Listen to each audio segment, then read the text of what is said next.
Hello everybody, this is JQ. Welcome back to The Elder Scrolls 4 Oblivion. This is the remaster playing on the PlayStation 5. In the last episode, hello. After escaping from prison and heading over to this place, we met this guy. He told us about Brother Joffrey in a city.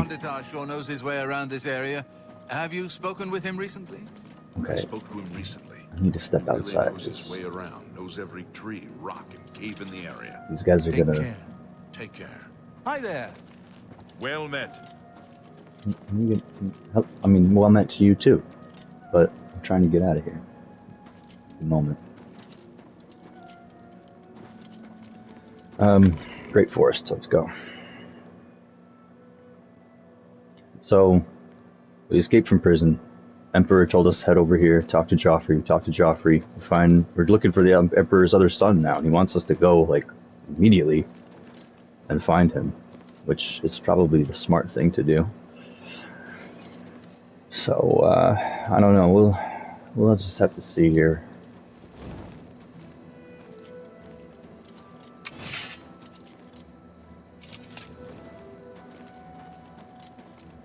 Well, I wanted to check the church real quick, and then I remember in the last episode he gave us a little book. The Warp in the West. I kind of want to read that. Ooh, an altar.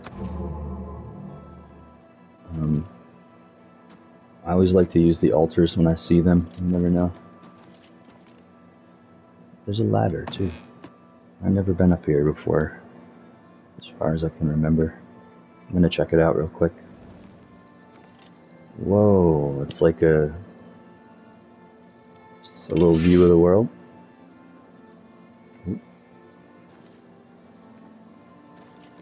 Oh, wow.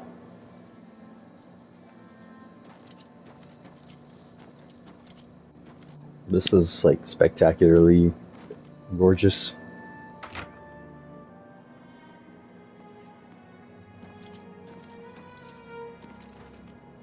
The door again.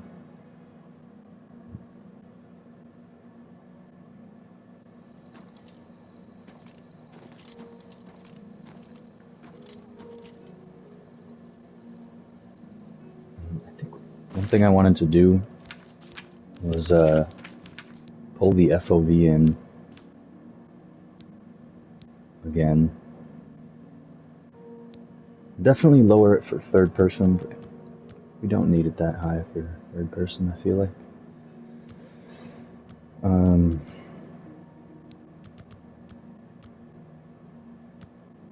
Let's try that. I'm gonna see how that looks real quick. Okay, I like that for first person a lot better. I don't know, something about that seems a lot nicer. And even for third person, that looks just way better. That's ideal for me. That looks the best to me. Now I can continue on here. Alright, what do we got? Oh, you know what? The one guy said we could take his horse, too. So we're gonna do that. What's this? I'm the shepherd here. Eranor's the name. And this is Waynon Priory. Well, I normally stay out of the affairs of the great folk that come through Waynon Priory to see Master Joffrey. But go ahead and take this hammer. You might have use of it, and I have others. Not much call for smith work around here, in any case. Well, we both have better things to do than stand here all day exchanging idle gossip. Good day to you now. You got a repair hammer. That I like. Let me check real quick this book that we got, The Warp in the West. A report compiled by Ulvius Tarot Blades Archivist, secret for your eyes only. Let me offer my congratulations to your lordship for your recent appointment as ambassador to the court of Wayrest. Your lordship asked me for a review of existing Blades accounts from the Third Era 417 concerning the Warp in the West, and for a summary of the current state of affairs there. Since your lordship was in Blackmarsh, serving in the staff of Admiral Sosorius at the time, you probably know of these events only from imperial proclamations and chapel declarations. which identify this period as the Miracle of Peace. During the Miracle of Peace, according to official accounts, the formerly war-racked Iliac Bay region was transformed overnight from a patchwork of squabbling duchies and petty kingdoms into the peaceful modern counties of Hammerfell, Sentinel, Wayrest, and Orsinium. The Miracle of Peace, also known as the Warp in the West, is celebrated as the product of the miraculous interventions of Stendarr, Mara, and Akatosh to transform this troublesome region into peaceful, well-governed imperial counties. The catastrophic destruction of landscape and property, and the large loss of life attending upon this miracle is understood to have been tragic and beyond mortal comprehension. Inasmuch as this account confirms and validates the current borders of these counties and identifies the rulers and boundaries of these counties as ordained by the Nine, the Miracle of Peace serves imperial objectives of peaceful consolidation of ancient petty states and sovereigns into manageable imperial jurisdictions. The other remarkable features of these events: mass disappearances, armies mysteriously transported hundreds of miles or completely annihilated, titanic storms and celestial phenomena, apparent local discontinuities of time, fit comfortably into the notion that these events are part of a vast, mysterious divine intervention. However, this is only the public account of these events, and, as you may suspect, it conflicts with many other accounts. In short, while this explanation suits imperial policy, it has little historical validity. Your lordship should know that the Blades have concluded there is no plausible historical account of these events, and despairs that a plausible historical account shall ever be produced. The Blades have concluded that a miracle occurred, insofar as these events are inexplicable, but the Blades strongly doubt the miracle was of divine origin. There is good reason to believe that the ruling families of the 4 modern Iliac Bay counties had forewarning of the event. There is also some evidence that some of these ruling families may have been directly or indirectly responsible for the event. We do not know the exact sequence of actions that produced the event, although we are confident that the totem artifact was involved, and that a Blades agent was involved in employing that artifact. We unfortunately lost contact with that agent immediately after the event. His report might have gone some way to resolving the contradictory and paradoxical accounts of the event. The Blades have on file few reports from agents dating from the Warp in the West period. Most of our agents were lost in the initial dislocations, and the others were lost in the confusion after the event. I present a few of these reports to give you a general sense of their limitations, including the report of your diplomatic predecessor, Lord Strave. You will have had access to other private and rumored accounts of the period. I believe you will agree that these documents raise more questions than they answer. The report of Hammerfell agent Briarbird. I was on assignment in the Alakir Desert a few miles south of Bergama on the 9th of Frostfall. I was encamped, as it was still early morning when I felt the ground shake so violently I was thrown to the ground. Dazed, I was aware of a great roar of a sandstorm, which alarmed me, as I had been on High Dune, and had seen nothing like that on the horizon. It was on me before I was even on my knees, burying me in my camp. When I crawled my way out of the sand, I realized that I must make haste and get to Bergama as soon as possible, as all my food and water had been swept away. The sun was just rising as I began, like I said. When I reached Bergama, it was nightfall. The town was in chaos, filled with the soldiers of Sentinel. The lord of Bergama's fortress was in ruins. There had been an attack, but no one had seen it, only the invasion that followed it. The soldiers of Queen Akarithi of Sentinel refused to be interviewed about how they had accomplished this sneak attack, but I came to learn that the whole of northern Hammerfell now belonged to them. Even stranger, I discovered that my walk from sunrise to sundown had not taken me not 1 day, but 2. It was now the 11th day of the month, not the 10th. I had lost a day somewhere, and so apparently had everyone else, except Akathrithi's soldiers, who somehow were aware of the correct date.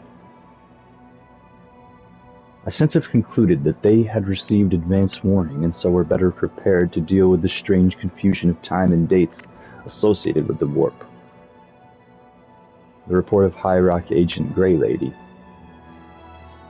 I was at the time of the warp undercover as a witch in the Skeffington Coven of Fergius in central High Rock. In order to give my report, I had volunteered for an expedition to gather supplies, which would allow me the freedom to reach my contact in Camlorn. I was traveling northeast along the foothills of the Rothgarian Mountains on the 9th of Frostfall when I felt a great heat behind me, like a fire. I turned, but I regret to say I cannot tell you what I saw. The healers tell me my eyes were burned out of my sockets. I think I must have fallen into a state of semi-consciousness, for I distinctly remember falling as the ground seemed to give way beneath me.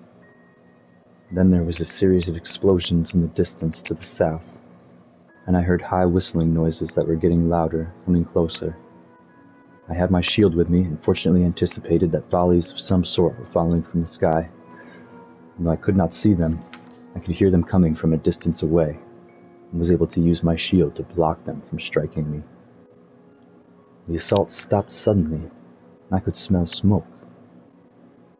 I learned later that most of the forest of Ecolon and Phigius had caught fire.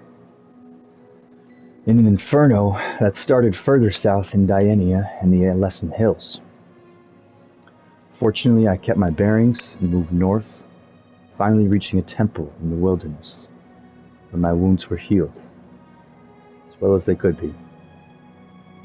It was there I learned that there had been a three-way clash between Daggerfall, Wayrest, and Orsinium not far from where I had been, and that the land midway between their kingdoms had been decimated. The report of Ambassador Lord Naigon Strale. His Imperial Majesty had sent me on a delicate errand, the details of which I cannot convey in this unsecure report, but my official capacity was to be the Emperor's ambassador to the court of Wayrest. From there I was to meet with an old friend, Lady Bersiena, who was already in the vicinity. Foregoing any attempt at stealth, I was on an Imperial barge, sailing westward on the Bashulze on the morning of the 9th of Frostfall.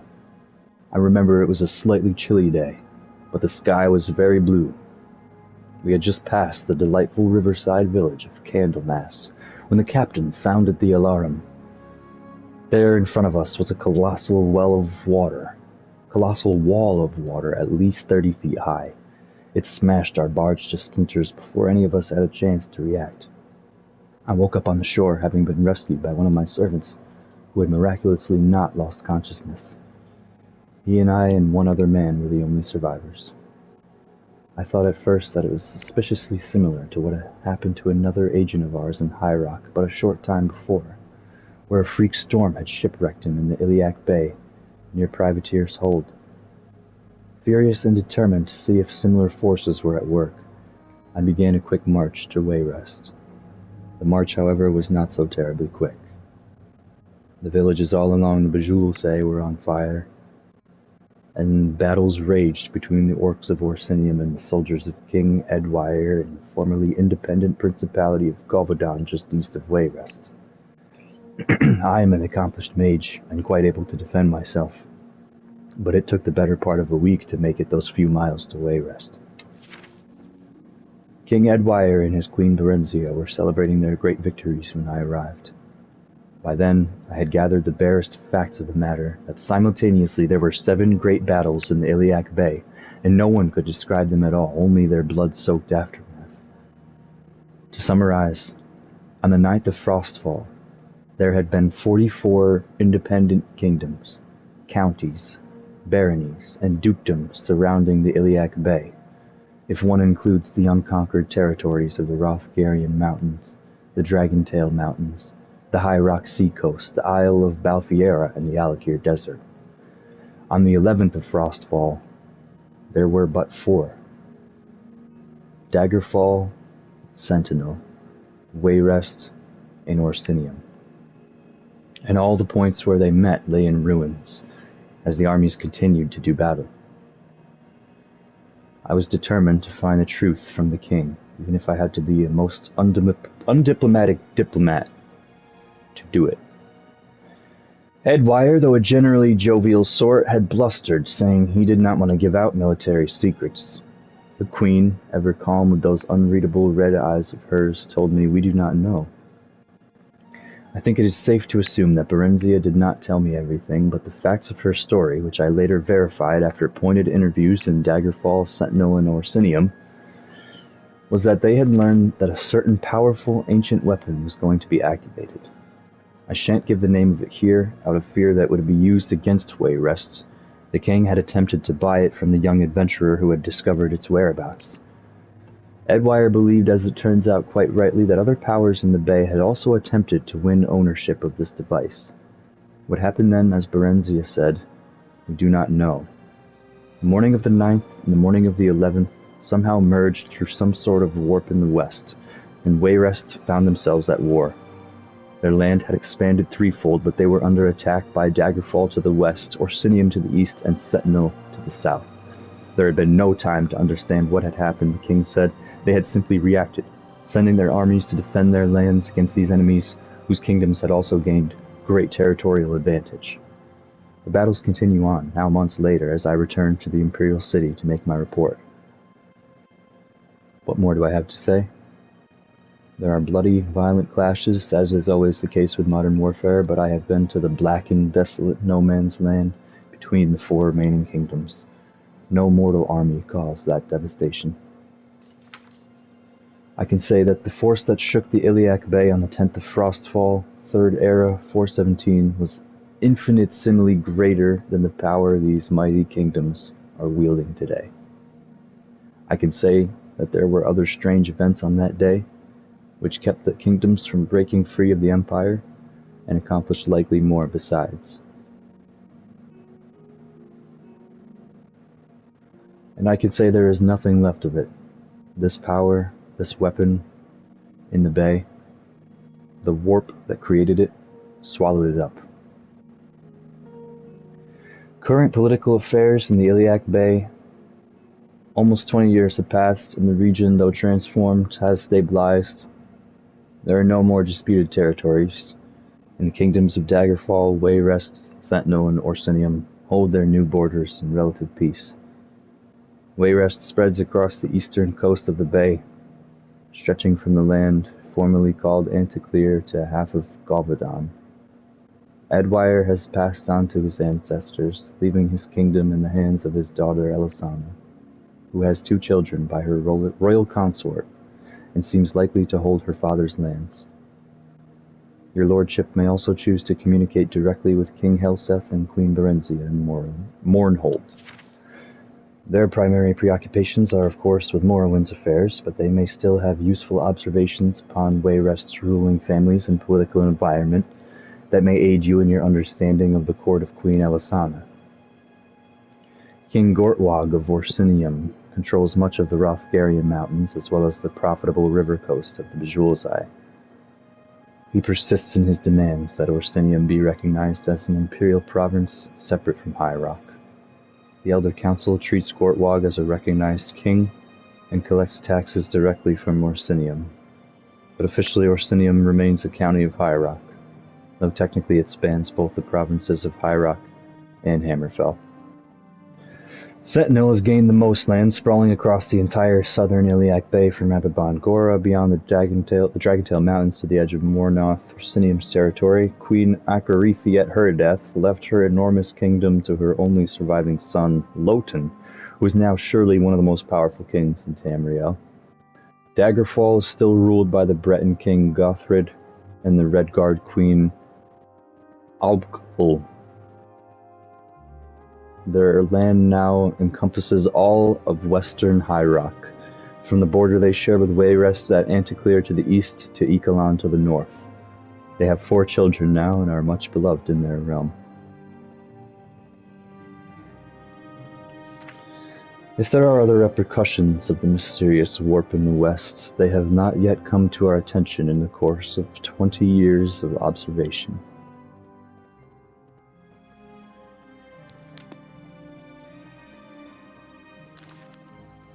Whew.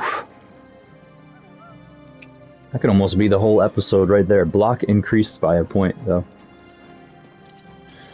Alright, what I'm gonna do is grab this horse And we're gonna start on our way to Kvatch. Greetings to you. Greetings, Aranor. Thank you. We're gonna take this horse. Hope you don't mind. And can we run? There we go. We're gonna take this horse and run with it.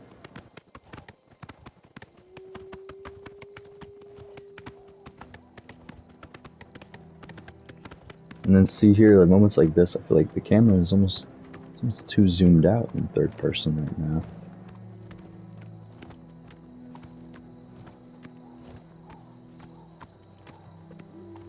I don't know. I kind of just like adventuring sometimes, just and slow and steady. And oh yeah, I think we need this camera in a little bit more in third person.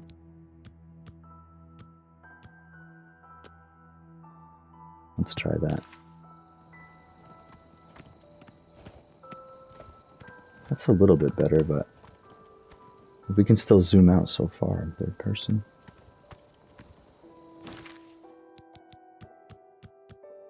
Let's try the default for third person. Shoot, maybe even for first person. So we really don't need anything above that field of view there.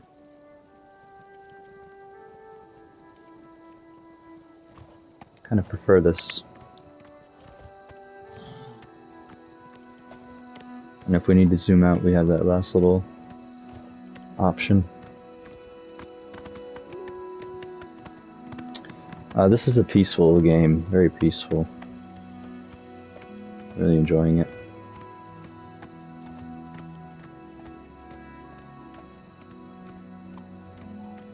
I see forts and stuff along the way, and I'm not gonna follow it. I'm gonna go my own way, sort of here. I actually want to get. Ooh, is this a path? This is a path. Let's get moving. Pick up the pace a little bit.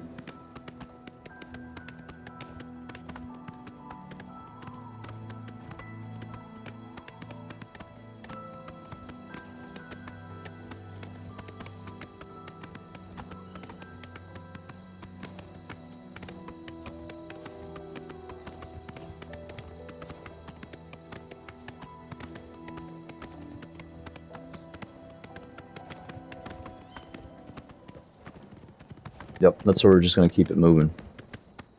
We are going to keep on rolling here. Just heading for our objective. I'm not going to let this wolf piss me off. I don't know, this wolf might just chase us down to the very ends of the earth.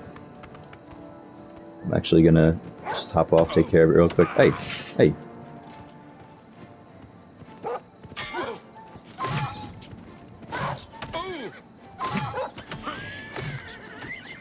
Oof, that thing took way too many hits.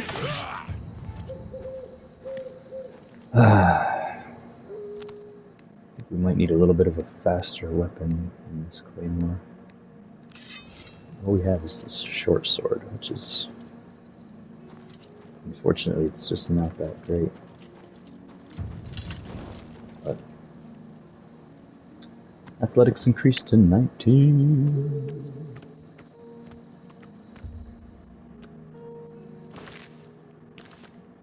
Oops. What just happened? Hello?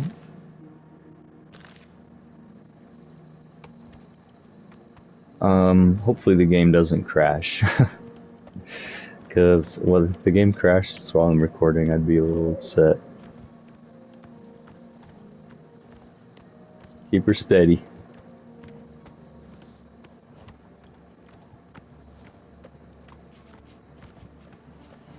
Another enemy, what is this? Hey, hey, hey! What are you doing on my...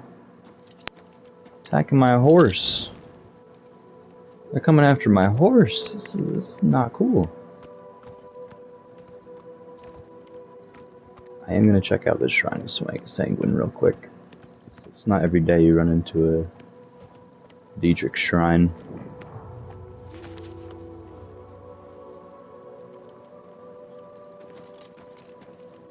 check it out. I joined for the parties, and stayed for the parties. Why would I go back to work? That life is for suckers and fools. You say so? We interact with it. Demands a more powerful champion to begin this quest. Okay. It all feels good. It's all fun. Why not? I don't know.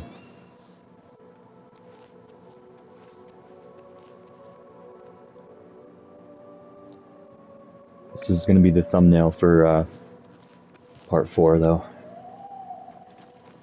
How much time do we have left?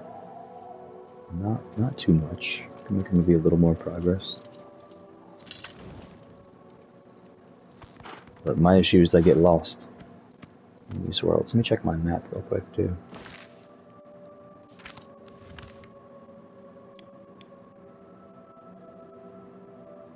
Okay, kind of taking a more direct route.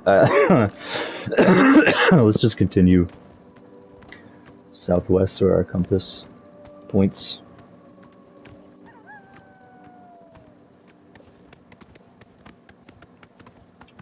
Got a horse so we can move quite quickly. Cover a lot of ground quite quick, so.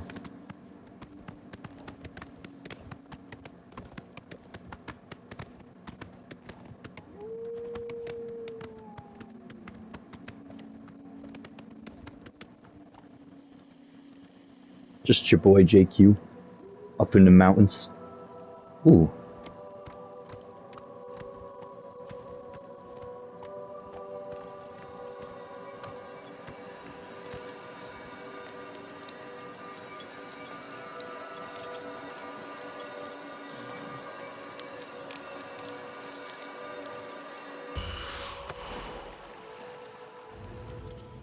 I draw power from the well.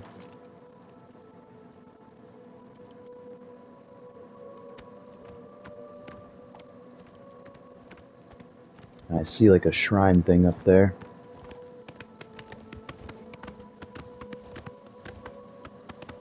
I think those give us this could give us something good. Let's see what it gives us. Can't believe we still don't have any gloves. How about that?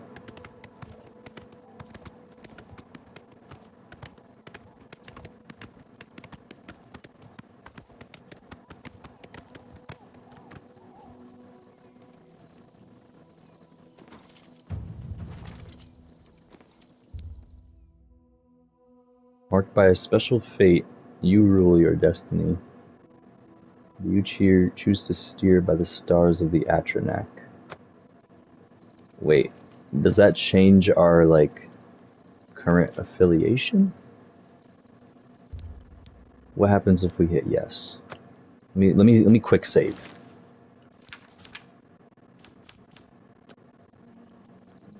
Alright, get a nice little quick save here. And then we're gonna activate this. The stars of the Atronak shine upon you. You have gained the arcane well greater power. Okay, and then does that change like our birth sign thing? No. We're still under the warrior. Alright, cool. Well, we're under the Atronak blessing for now. I don't know what that greater power does, but Shard Rock. This world is huge. Dagny's Camp. Oh my goodness. You know, I would like to stop, but this game is so jam-packed with content. I want to keep it rolling here and get the main quest done. I'm not really planning to 100% the game, but if it did come to that, that could be fun. Here we go. Is this a bear? A cub. Westwell black bear cub. Hoi! Ah! Dead now. Westweld Bearfang. I'm gonna take that. I don't know why. Something's telling me to take that.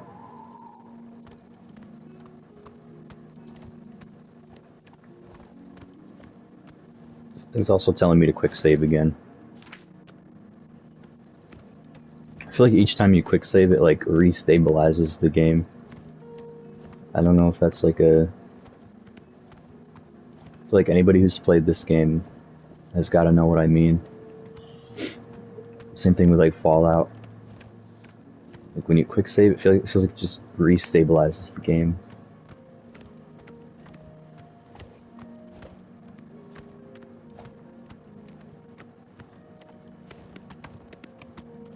Alright, let's keep it rolling. Keep it rolling. Is that another Aliad well? I think it is, but you can only draw on those once a day, I think. So no point in even really trying. I'm gonna skip this little cavern here.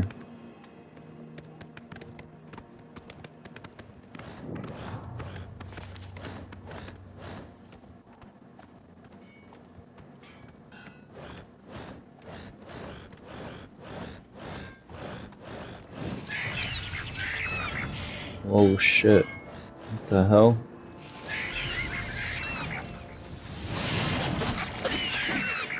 I hate that they keep coming for my horse. Leave my horse alone. My horse has done nothing to you. Destruction increased.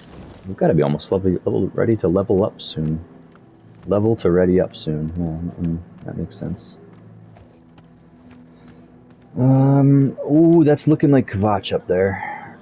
I think we're getting pretty close here to Kvatch. So I'm gonna end the episode soon. Probably like once the sun starts to rise or something.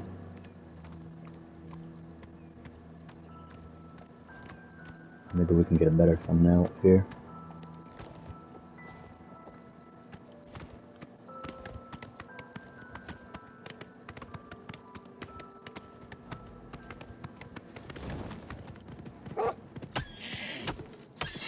Leave my horse alone.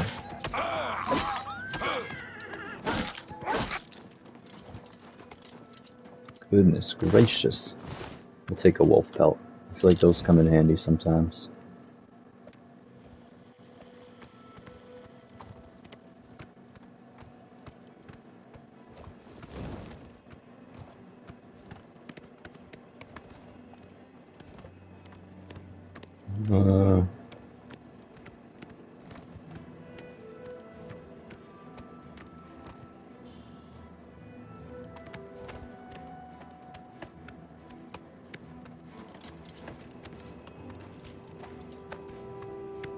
We're always on duty.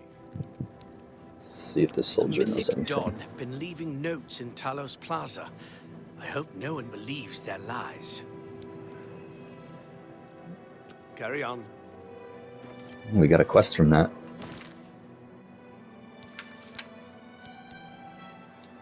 Yeah, Joffrey told me that the Emperor has an illegitimate son named Martin, who is currently serving as a priest in the chapel of Akatosh in the city of Kvatch. I must proceed to Kvatch at once and bring Martin safely back to Wayne Priory.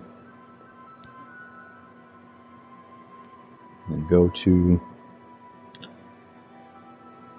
Talos Plaza and find strange notes related to the Mythic Dawn.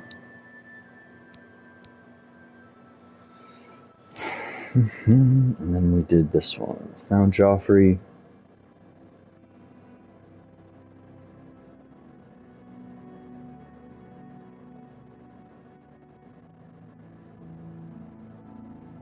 So he thinks the Daedra are going to be able to invade because there's no Emperor.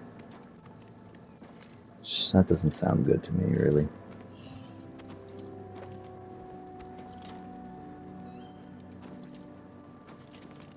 I want to get like a little thumbnail with the horse. Wouldn't that be cool? Yeah, I love it. That's perfect. Thank you everybody for watching part 4. And the next part, we're going to run up the hill here to Kvatch and see what lies in store when we find Martin. But for now, I just wanted to get another part out there. And yeah, this is going to be an amazing. This already is an amazing Let's Play. I'm stoked. I'm having a fun time here. Look at him. Doesn't he look so happy? All right. Thank you again. Have a great one, y'all. See you in part 5.